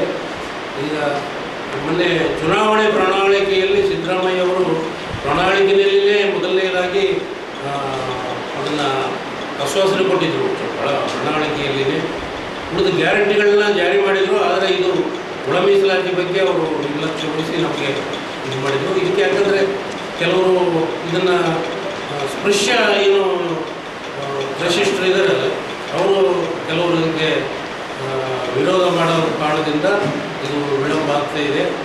ಈಗ ಇತ್ತೀಚೆಗೆ ದಿನಾಂಕ 1/8/2024 ಮಾನ್ಯ ಸರ್ವೋಚ್ಚ ನ್ಯಾಯಾಲಯ ಸುಪ್ರೀಂ ಕೋರ್ಟ್ನ ಆದೇಶ ಆಗಿದೆ. ಈ 7 ಸದಸ್ಯರ ಪೀಠದಲ್ಲಿ ಈ ಒಳ ಮೀಸಲಾತಿ ಜಾರಿ ಮಾಡುವ ಅಧಿಕಾರ ಆಯಾ ರಾಜ್ಯ ಸರ್ಕಾರಗಳಿಗೆ ಇದೆ ಅಂತ ಒಂದು ತೀರ್ಪು ನೀಡಿರುವುದರಿಂದ ಈಗ ಈ ಹಂತದಲ್ಲಿ ಜಾರಿಯಾಗುವ ಸಂಭವವಿದೆ ಅಂತ ನಾವು ಈಗ ಈ ಹೋರಾಟಗಳನ್ನ ರೂಪಿಸಿದ್ದೀವಿ. ಈ ಮುಂದಿನ ಈಗ ನಮ್ಮ ಸುದ್ದಿಗೋಷ್ಠಿ ಮೇನ್ ಉದ್ದೇಶ ಅಂದರೆ ಮುಂದಿನ ವಿಚಾರಗೋಷ್ಠಿಯಲ್ಲಿ ನಮ್ಮ ವಿಚಾರಗೋಷ್ಠಿಯಲ್ಲಿ ಪ್ರಮುಖ ಉದ್ದೇಶ ಅಂದರೆ ಮುಂದಿನ ಹೋರಾಟಗಳನ್ನ ಯಾವ ರೀತಿ ರೂಪಿಸಬೇಕು ಅನ್ನೋದ್ರ ಬಗ್ಗೆ ಒಂದು ರೂಪರೇಷೆಗಳನ್ನ ತಯಾರು ಮಾಡುತ್ತಿದೆ. ಆಮೇಲೆ ಪ್ರಮುಖವಾಗಿ ಇದು ಒಳ ಮೀಸಲಾತಿ ಬೇಕಾಗಿರೋದು ನಮ್ಮ ಯುವಕರಿಗೆ, ಅನ್ಎಂಪ್ಲಾಯ್ಡ್ ಯೂತ್ಸ್ಗೆ, ಗ್ರ್ಯಾಜುಯೇಟ್ಸ್ಗೆ, ಸ್ಟೂಡೆಂಟ್ಸ್ಗೆ ಬೇಕಾಗಿರೋದು. ಅದಕ್ಕಾಗಿ ಈ ವಿಚಾರಗೋಷ್ಠಿಯಲ್ಲಿ ನಾವು ಈ ಸಂದರ್ಭದಲ್ಲಿ ಈರಣ್ಣ, ಕೆ ರಾಮಪ್ಪ, ರಾಮುಲು, ನಾರಾಯಣ ಸೇರಿದಂತೆ ಅನೇಕರಿದ್ದರು. ತಾಲೂಕಿನ ಗಿಲ್ಲೆಕಿಸುಗೂರು ಹೋಬಳಿಯನ್ನು ತಾಲೂಕು ಕೇಂದ್ರವನ್ನಾಗಿ ಮಾಡಲು ಎಲ್ಲ ಅರ್ಹತೆಗಳಿದ್ದು ಸರ್ಕಾರ ಈ ಬಗ್ಗೆ ಪರಿಶೀಲನೆ ಮಾಡಬೇಕು. ಈ ಹಿಂದೆ ತಾಲೂಕು ಕೇಂದ್ರ ಮಾಡಲು ಹೋರಾಟ ನಡೆಸಲಾಗಿತ್ತು. ಸರ್ಕಾರ ಪರಿಗಣನೆಗೆ ತೆಗೆದುಕೊಳ್ಳಬೇಕು. ಒಂದು ವಾರದಲ್ಲಿ ಪರಿಶೀಲನೆ ಮಾಡದಿದ್ದರೆ ರಾಜ್ಯ ಹೆದ್ದಾರಿ ತಡೆ ಪ್ರತಿಭಟನೆ ನಡೆಸಲಾಗುತ್ತದೆ ಎಂದು ಗಿಲ್ಲೆಸಿಗೂರು ಹೋಬಳಿ ಗ್ರಾಮಸ್ಥ ಸಿದ್ದರಾಮೇಶ್ ಅವರು ಹೇಳಿದರು. ನಗರದ ಮಾಧ್ಯಮಗೋಷ್ಠಿ ಉದ್ದೇಶಿಸಿ ಮಾತನಾಡಿ, ಗಿಲ್ಲೆಸಿಗೂರು ಹೋಬಳಿ ಕೇಂದ್ರವು 7 ಲಕ್ಷ ಜನಸಂಖ್ಯೆ ಇದ್ದು ರಾಯಚೂರು ತಾಲೂಕು ಕೇಂದ್ರದಿಂದ 30 ಕಿಲೋಮೀಟರ್ ದೂರದಲ್ಲಿದೆ. ರಾಯಚೂರಿಗೆ ಬರಲು ಜನರು, ವಿದ್ಯಾರ್ಥಿಗಳು ತೊಂದರೆ ಅನುಭವಿಸುತ್ತಿದ್ದಾರೆ ಎಂದರು. ತಾಲೂಕು ಕೇಂದ್ರ ಮಾಡಲು ಇರುವ ಮಾನದಂಡಗಳಂತೆ ರಾಷ್ಟ್ರೀಯ ಹೆದ್ದಾರಿ ಇದೆ, ವಾಣಿಜ್ಯ ಕೇಂದ್ರವಾಗಿದೆ. ಪಂಚಮುಖಿ ಆಂಜನೇಯ ಹತ್ತಿರ ಮಂತ್ರಾಲಯ, ಬಿಚ್ಚಾಲಿ ಪ್ರವಾಸಿ ತಾಣಗಳಿಗೆ ಯರಗೇರ ರೈಲ್ವೆ ನಿಲ್ದಾಣ 8 ಕಿಲೋಮೀಟರ್ ಹತ್ತಿರವಿದೆ. ಕುಡಿಯುವ ನೀರಿಗಾಗಿ ತುಂಗಭದ್ರಾ ನದಿ ಸಮೀಪವಿದೆ. 14ರಿಂದ 15 ಗ್ರಾಮ ಪಂಚಾಯಿತಿಗಳು ಹೊಂದಿದೆ ಎಂದು ತಿಳಿಸಿದರು. ಗಡಿನಾಡಿ ಪ್ರದೇಶವಾಗಿದ್ದು ತಾಲೂಕು ಕೇಂದ್ರವಾದಲ್ಲಿ ಮತ್ತಷ್ಟು ಅಭಿವೃದ್ಧಿಯಾಗುತ್ತದೆ. ಆರೋಗ್ಯ ಕೇಂದ್ರಗಳು, ಬಸ್ ನಿಲ್ದಾಣ. ಗಿಲ್ಲಸಿಗೂರಿನಲ್ಲಿ 32 ಎಕರೆ ಸರ್ಕಾರಿ ಭೂಮಿ ಇದೆ. ಆಡಳಿತಾತ್ಮಕ ಹಾಗೂ ಭೌಗೋಳಿಕವಾಗಿ ತಾಲೂಕು ಕೇಂದ್ರ ಮಾಡಲು ಎಲ್ಲ ಅರ್ಹತೆಗಳಿವೆ. ಸರ್ಕಾರ ಪರಿಗಣಿಸಬೇಕು ಎಂದರು. ಸರ್ಕಾರಕ್ಕೆ ಮನವಿ ಸಲ್ಲಿಸಲಾಗುತ್ತದೆ. ಒಂದು ವಾರದಲ್ಲಿ ಪರಿಶೀಲನೆಗೆ ತೆಗೆದುಕೊಳ್ಳದಿದ್ದರೆ ರಾಜ್ಯ ಹೆದ್ದಾರಿ ಬಂದ್ ಮಾಡಿ ಪ್ರತಿಭಟನೆ ನಡೆಸಲಾಗುತ್ತದೆ ಎಂದು ತಿಳಿಸಿದರು. ನಮಗೆ ಕಳೆದ ವಾರ 9ನೇ ತಾರೀಕು ಒಂದು ಮೆಮೊ ಹಾಕಿದ್ರು ಕೆಲವು ಜನ ನಾಯಕರುಗಳು. ಆ ಮೆಮೊದ ವಿಷಯ ಏನಂತಪ್ಪ ಅಂದರೆ ಯರಗೇರ ಮತ್ತು ದೇವಸೂಗೂರು ಹೊಸ ತಾಲೂಕುಗಳ ಪ್ರಸ್ತಾವನೆ ಬಗ್ಗೆ ಕೋರಿ ತಮ್ಮ ದಾಖಲೆಗಳನ್ನು ಸಲ್ಲಿಸಬೇಕಂತೇಳಿ ಒಂದು ವರದಿ ಇತ್ತು. ಕೆಲವು ನಾಯಕರುಗಳು ಸ್ಟೇಟಸ್ ಹಾಕೊಂಡಿದ್ರು. ಆ ಸ್ಟೇಟಸನ್ನು ನೋಡಿ ಅದರಲ್ಲಿ ನಮ್ಮೂರು ಇರಲಿಲ್ಲ, ಕೇವಲ ಯರಗೇರ ಮತ್ತು ದೇವಸೂಗೂರು ಇತ್ತು. ಸೊ ಆ ಒಂದು ವರದಿ ಪ್ರಸ್ತಾವನೆಯಲ್ಲಿ ನಮ್ಮೂರು ಇರಬೇಕಂತೇಳಿ, ಯಾಕಂತಂದರೆ ನಾವು 2008-2009 ಸುಧೀಂದ್ರರಾವ್ ಕಸ್ಬೆಯವರ ಅಧೀನದಲ್ಲಿ ತಾಲೂಕಿಗಾಗಿ ಅವತ್ತಿನ ದಿನಗಳಲ್ಲೇ ಹೋರಾಟ ಮಾಡಿದ್ವಿ. ಸೊ ನಮ್ಮ ದುರ್ದೈವ ಅವರು ವಿಧಿವಶವಾಗಿದ್ದಾರೆ. ಇನ್ ಕೇಸ್ ಅವರೇನಾದರೂ ಜೀವಂತವಾಗಿದ್ದಿದ್ರೆ ಇದು ಸಿರುವಾರ್ ಮತ್ತು ಮಸ್ಕಿನ್ ಆ ಪ್ಯಾನಲ್ನಲ್ಲಿ ತಾಲೂಕುಗಳ ಘೋಷಣೆ ಆದವಲ್ಲ, ಅವರೇನಾದ್ರು ಜೀವಂತವಾಗಿದ್ದರೆ ಖಂಡಿತ ಇವತ್ತು ನಮ್ಮೂರನ್ನು ಅದರಲ್ಲಿ ಹೆಸರಿರ್ತಿತ್ತು. ನಮ್ಮ ದುರ್ದೈವ ಅದು. ಅವತ್ತಿಂದ ನಾವುಗಳು ಎಲ್ಲರೂ ಸೈಲೆಂಟ್ ಆಗಿದ್ದೀವಿ. ಮೊನ್ನೆ ಮತ್ತೆ ನೆಕ್ಸ್ಟ್ 2 ದಿನ ನಾವು ಸುಮ್ಮನೆ ಇದ್ದೀವಿ. 2 ದಿನ ಆದಮೇಲೆ ಪೇಪರಲ್ಲಿ ನೋಡಿದ್ವಿ 17ನೇ ತಾರೀಕು ಗುಲ್ಬರ್ಗ ಅಧಿವೇಶನದಲ್ಲಿ ರಾಯಚೂರು ಮಹಾನಗರ ಪಾಲಿಕೆಯನ್ನು ಘೋಷಣೆ ಮಾಡುವ ಸಾಧ್ಯತೆ ಇದೆ. ಅದೇ ರೀತಿಯಾಗಿ ಹೊಸ ತಾಲೂಕುಗಳ ಪ್ರಸ್ತಾವನೆ ದೇವಸೂಗೂರು ಮತ್ತು ಯರಗೇರ ಅವೆರಡು ಹೆಸರಿದ್ದು ಅದರಲ್ಲೂ ಆ ಒಂದು ಎರಡರಲ್ಲೂ ನಮ್ಮೂರ ಹೆಸರು ಇರಲಿಲ್ಲ. ಸೊ ಹಂಗಾಗಿ ನಾವೆಲ್ಲರೂ ಯುವಕರು, ಯಾಕಂದರೆ ನಮ್ಮ ಹಿರಿಯರೆಲ್ಲ ಈಗೆಲ್ಲ ಜಾಲತಾಣಗಳಲ್ಲಿ ಅವರೆಲ್ಲ ಇರೋದಿಲ್ಲ. ಸೊ ಹಂಗಾಗಿ ನಾವೆಲ್ಲ ಯುವಕರಾಗಿದ್ದರಿಂದ ಎಲ್ಲ ಸ್ಟೇಟಸ್ಗಳ ಮುಖಾಂತರ ನಾವು ನೋಡಿ ನಾವು ಬಂದು ಮಾನ್ಯ DC ಜಿಲ್ಲಾಧಿಕಾರಿಗಳಿಗೂ, ಮಾನ್ಯ ತಹಸೀಲ್ದಾರ್ಗಳಿಗೂ, ಮಾನ್ಯ ನಮ್ಮ ಶಾಸಕರಿಗೂ, ಜಿಲ್ಲಾ ಪಂಚಾಯತ್ CEOs ಅವರಿಗೂ ಎಲ್ಲರಿಗೂ ನಮ್ಮ ಮನವಿಯನ್ನು ಕೊಟ್ಟಿದ್ದೀವಿ. ಈಗ ಮುಂದಿನ ನಮ್ಮ ಗಿಲ್ಲೆಸಿಗೂರು ತಾಲೂಕು ಆಗೋದಲ್ಲಿ ಎಲ್ಲ ಲಕ್ಷಣಗಳೇನು ನಮ್ಮ. ಈ ಸಂದರ್ಭದಲ್ಲಿ ಅಕ್ಕಮ್ಮ, ವೆಂಕಟೇಶ್, ಶಿವರಾಜ್, ಪ್ರಾಣೇಶ್, ರಮೇಶ್, ನರಸಿಂಹ ಸೇರಿದಂತೆ ಅನೇಕರಿದ್ದರು. ಕರ್ನಾಟಕ ಕೊಳಗೇರಿ ಅಭಿವೃದ್ಧಿ ಮಂಡಳಿಯಿಂದ ಹಾಗೂ ನಗರಸಭೆಯಿಂದ ವಿತರಣೆಯಾದ ಹಕ್ಕುಪತ್ರಗಳನ್ನು ನೋಂದಣಿ ಹಾಗೂ ವಿಶೇಷ ವರ್ಗದವರಿಗೆ ನಿವೇಶನ ಮಂಜೂರಿ ಮಾಡಲು ಒತ್ತಾಯಿಸಿ ರಾಯಚೂರು ಸ್ಲಂ ನಿವಾಸಿಗಳ ಕ್ರಿಯಾ ವೇದಿಕೆ ವತಿಯಿಂದ ಅಪರ ಜಿಲ್ಲಾಧಿಕಾರಿಗಳಿಗೆ ಮನವಿ ಸಲ್ಲಿಸಿದರು. ನಗರದಲ್ಲೇ ಘೋಷಣೆಯಾದ ಸ್ಲಂಗಳಲ್ಲಿ ಸುಮಾರು 1.5 ಲಕ್ಷಕ್ಕೂ ಮೇಲ್ಪಟ್ಟು ದಲಿತರು, ಅಲ್ಪಸಂಖ್ಯಾತರು, ಹಿಂದುಳಿದ ಅಲೆಮಾರಿ ಜನಾಂಗದವರು ವಾಸವಾಗಿದ್ದಾರೆ. ಕೊಳಗೇರಿ ಅಭಿವೃದ್ಧಿ ಮಂಡಳಿಯಿಂದ ಹಕ್ಕುಪತ್ರಗಳಿಗಾಗಿ 11,000 ಕುಟುಂಬಗಳನ್ನು ಸರ್ವೆ ಮಾಡಲಾಗಿ ಇವುಗಳಲ್ಲಿ ಕೇವಲ 600 ಕುಟುಂಬಗಳಿಗೆ ಮಾತ್ರ ಹಕ್ಕುಪತ್ರಗಳನ್ನು ವಿತರಿಸಿದ್ದಾರೆ. ಈ 600ರಲ್ಲಿ 400 ಹಕ್ಕುಪತ್ರಗಳು ಮಾತ್ರ ನೋಂದಣಿಯಾಗಿರುತ್ತವೆ. 43 ಘೋಷಣೆಯಾದ ಸ್ಲಂಗಳಲ್ಲಿ ಕೊಳಗೇರಿ ಅಭಿವೃದ್ಧಿ ಮಂಡಳಿಯವರು ಭೂಮಿ ವರ್ಗಾವಣೆ ನೆಪದಲ್ಲಿ ಕೆಲವು ಸ್ಲಂಗಳಿಗೆ ಹಕ್ಕುಪತ್ರಗಳ ವಿತರಿಸುವುದೇ ನಿಲ್ಲಿಸಿದ್ದಾರೆ.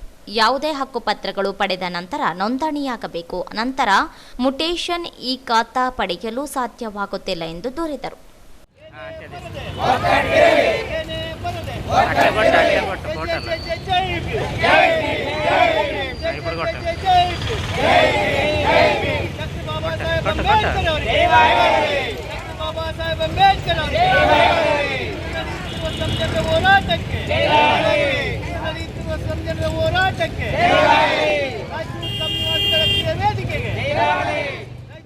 ನಗರ ವ್ಯಾಪ್ತಿಯಲ್ಲಿ 100 ಎಕರೆ ಸರ್ಕಾರ ಭೂಮಿ ಇದೆ. ಇದುವರೆಗೂ ಗುರುತಿಸಿರುವುದಿಲ್ಲ. ಫಲಾನುಭವಿಗಳು ನಗರಸಭೆಗೆ ಮತ್ತು ಮಹಿಳಾ ಮತ್ತು ಮಕ್ಕಳ ಕಲ್ಯಾಣ ಇಲಾಖೆಗೆ ಅರ್ಜಿಗಳು ಸಲ್ಲಿಸಿದ್ದಾರೆ. ಆದ ಕಾರಣ ರಾಯಚೂರು ನಗರ ವ್ಯಾಪ್ತಿಯಲ್ಲಿ ಬರುವ ಸರ್ಕಾರಿ ಭೂಮಿಯ ಸರ್ವೆ ನಂಬರ್ 1403, 928, 802, 1503 ಹಾಗೂ ಇನ್ನಿತರ ಸರ್ವೆ ನಂಬರ್ಗಳಲ್ಲಿ ಭೂಮಿಯನ್ನು ಮಂಜೂರಿ ಮಾಡಿ ವಿಶೇಷ ವರ್ಗದವರಿಗೆ ನಿವೇಶನ ಮಂಜೂರಿ ಮಾಡಬೇಕು. ನಗರಸಭೆಯವರಿಗೆ ಜಿಲ್ಲಾಡಳಿತ ಮತ್ತು ಹಲವಾರು ಬಾರಿ ಮನವಿ ನೀಡಿದರೂ ಯಾವುದೇ ಪ್ರಯೋಜನವಾಗಿಲ್ಲ. ನಿವೇಶನ ರಹಿತರಿಗೆ ಮಂಜೂರಿಯಾದ ಭೂಮಿಯನ್ನು ಕೆಲವು ಭೂಗಳ್ಳರು ಅತಿಕ್ರಮಿಸಿಕೊಂಡಿದ್ದಾರೆ. ಜಿಲ್ಲಾಧಿಕಾರಿಗಳಿಗೆ ತಿಳಿಸಿದ್ರೂ ಕೂಡ ಇದುವರೆಗೆ ಭೂಮಿ ಸರ್ವೆ ಮಾಡಿ ಚೆಕ್ ಬಂದಿ ಹಾಕಿಸಿರುವುದಿಲ್ಲ. ನಗರಸಭೆಯವರು ಕೂಡ ನಿರ್ಲಕ್ಷ್ಯ ತೋರುತ್ತಿದ್ದಾರೆ. ಆದ್ದರಿಂದ ಶೀಘ್ರದಲ್ಲೇ ನಿವೇಶನ ರಹಿತರಿಗೆ ಅಭಿವೃದ್ಧಿಪಡಿಸಿ ಹಂಚಿಕೆ ಮಾಡಬೇಕು ಸೇರಿದಂತೆ ಇತರೆ ಬೇಡಿಕೆ ಈಡೇರಿಕೆಗೆ ಒತ್ತಾಯಿಸಿದರು.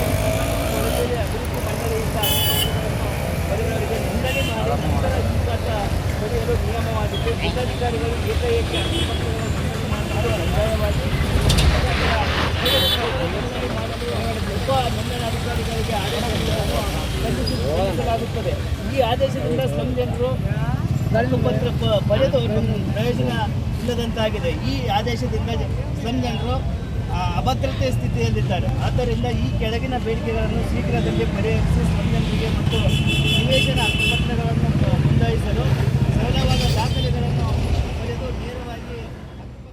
ಈ ಸಂದರ್ಭದಲ್ಲಿ ಅಧ್ಯಕ್ಷ ಜನಾರ್ದನಹಳ್ಳಿ ಬೆಂಚಿ, ನೂರ್ಜಾನ್, ಬಸವರಾಜ ಹೊಸೂರು, ರಾಜಶೇಖರ್, ನಾಗರಾಜ್, ಪವನ್, ಮಾಧವರೆಡ್ಡಿ, ಶಾಲಂ ಸಾಬ್, ನಿತಿನ್ ಸೇರಿದಂತೆ ಅನೇಕರಿದ್ದರು. ಕೃಷಿ ಪಂಪ್ ಸೆಟ್ಗಳಿಗೆ ಆಧಾರ್ ಕಾರ್ಡ್ ಜೋಡಣೆ ಕೈಬಿಡಬೇಕು ಸೇರಿದಂತೆ ವಿವಿಧ ಬೇಡಿಕೆ ಈಡೇರಿಕೆಗೆ ಒತ್ತಾಯಿಸಿ ಕರ್ನಾಟಕ ರಾಜ್ಯ ರೈತ ಸಂಘ ಹಾಗೂ ಹಸಿರು ಸೇನೆಯ ವತಿಯಿಂದ ಜಿಲ್ಲಾಧಿಕಾರಿ ಕಚೇರಿ ಸಿಬ್ಬಂದಿಗೆ ಮನವಿ ಸಲ್ಲಿಸಿದರು. ರೈತರ ಜಮೀನುಗಳು ದಾರಿ ಸಮಸ್ಯೆಗಳನ್ನು ಕೂಡಲೇ ಸರಿಪಡಿಸಬೇಕು. ಪಹಣಿ ಮತ್ತು ಭೂ ದಾಖಲೆಗಳನ್ನು ನೀಡಬೇಕು. ಇದನ್ನು ವ್ಯಾಪಾರವಾಗಿ ಪರಿಗಣಿಸಿದ ಸೇವೆ ಎಂದು ಪರಿಗಣಿಸಲು ಒತ್ತಾಯಿಸಿದರು. ಬಗರ್ ಹುಕುಂ ಸಾಗುವಳಿದಾರರ ಅರ್ಜಿಗಳನ್ನು ಪರಿಶೀಲಿಸಿ ಕೂಡಲೇ ಸಾಗುವಳಿ ಚೀಟಿ ನೀಡಬೇಕು ಎಂದು ಮನವಿ ಮಾಡಿದರು. ಕೃಷಿ ಉತ್ಪನ್ನಗಳಿಗೆ ಕೃಷಿ ಬೆಲೆ ವರದಿ ಮತ್ತು ಡಾಕ್ಟರ್ ಸ್ವಾಮಿನಾಥನ್ ವರದಿಯಂತೆ ಬೆಲೆ ನಿಗದಿ ಮಾಡಬೇಕು. ಮೈಕ್ರೋ ಫೈನಾನ್ಸ್ ಕಂಪನಿಗಳ ಹಣಕಾಸು ವ್ಯವಹಾರದ ಮೇಲೆ ಸರ್ಕಾರಗಳ ನಿಯಂತ್ರಣ ವಹಿಸಿಕೊಳ್ಳಬೇಕು. ಸಾಲ ನೀಡುವಾಗ ರೈತರನ್ನು ಸಿಬಿಲ್ನಿಂದ ಹೊರತುಪಡಿಸಬೇಕು. ಸಿಂಧನೂರು ನಗರದಿಂದ ಲಿಂಗಸೂರು ರಾಜ್ಯ ಹೆದ್ದಾರಿಗೆ ಟೋಲ್ ಅಳವಡಿಸಬಾರದು ಎಂದು ಒತ್ತಾಯಿಸಿದರು. ಈ ಸಂದರ್ಭದಲ್ಲಿ ಜಿಲ್ಲಾಧ್ಯಕ್ಷ ಬಸವರಾಜ ಹಂಚಿನಾಳ, ಅಮೀನ್ ಪಾಷಾ ದಿದ್ದಗಿ, ಯೂಸುಫ್ ಸಾಬ್ ಕುನ್ನಟಗಿ, ಸಿಎಚ್ ರವಿಕುಮಾರ, ಅಮರೇಶ, ಮಂಜುನಾಥ, ಮಲ್ಲನಗೌಡ, ಶಂಕರ್ ಪವಾರ್, ರವಿಕುಮಾರ್, ಪ್ರಹ್ಲಾದ್, ವೀರೇಶ್, ಗುರುಗಪ್ಪ, ಅಣ್ಣಪ್ಪ ಸೇರಿದಂತೆ ಅನೇಕರಿದ್ದರು. ರೇನ್ಬೋ ಪಬ್ಲಿಕ್ ಶಾಲೆಯಲ್ಲಿ ಹೈದರಾಬಾದ್ ಕರ್ನಾಟಕ ವಿಮೋಚನೆ ದಿನಾಚರಣೆ ನಿನ್ನೆ ಆಚರಿಸಲಾಯಿತು. ರೇನ್ಬೋ ಪಬ್ಲಿಕ್ ಶಾಲೆಯಲ್ಲಿ ಹೈದರಾಬಾದ್ ಕರ್ನಾಟಕ ವಿಮೋಚನಾ ದಿನಾಚರಣೆ ಆಚರಿಸಲಾಯಿತು. ಶಾಲೆಯ ಮುಖ್ಯಸ್ಥರಾದ ರಾಜೇಶ್ ಬೆಲ್ಲಂರವರು ಧ್ವಜಾರೋಹಣ ನೆರವೇರಿಸಿದರು. ಈ ಸಂದರ್ಭದಲ್ಲಿ ಶಾಲೆಯ ಶಿಕ್ಷಕ ವೃಂದದವರು, ಸಿಬ್ಬಂದಿಗಳು ಮತ್ತು ಮುದ್ದು ಮುದ್ದು ಮಕ್ಕಳು ಪಾಲ್ಗೊಂಡಿದ್ರು. ಕೊನೆಯಲ್ಲಿ ಮತ್ತೊಮ್ಮೆ ಹೆಡ್ಲೈನ್ಸ್.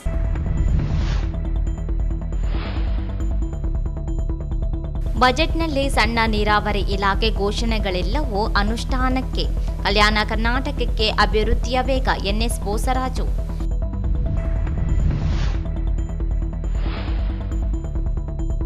ಮೀಸಲಾತಿ ರದ್ದುಗೊಳಿಸುವುದಾಗಿ ರಾಹುಲ್ ಗಾಂಧಿ ಹೇಳಿಕೆ ಖಂಡಿಸಿ ಬಿಜೆಪಿ ಪ್ರತಿಭಟನೆ. ಶೀಘ್ರದಲ್ಲಿ ಕಾಂಗ್ರೆಸ್ ಸರ್ಕಾರ ಪತನ. ನಾರಾಯಣಸ್ವಾಮಿ.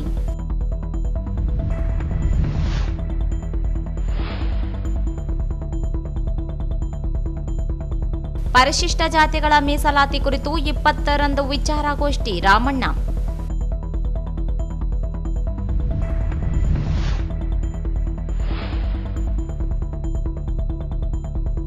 ಗಿಲೆಸುಗೂರು ತಾಲೂಕು ಕೇಂದ್ರ ಘೋಷಿಸದಿದ್ದರೆ ಹೆದ್ದಾರಿ ತಡೆ. ಸಿದ್ದರಾಮೇಶ್.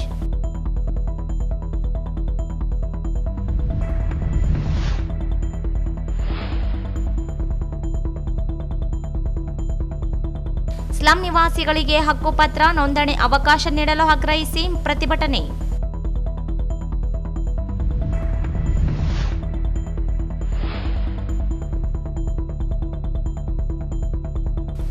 ಕೃಷಿ ಪಂಪ್ ಸೆಟ್ಗೆ ಆಧಾರ್ ಜೋಡಣೆ ಖಂಡಿಸಿ ರೈತ ಸಂಘ ಮನವಿ.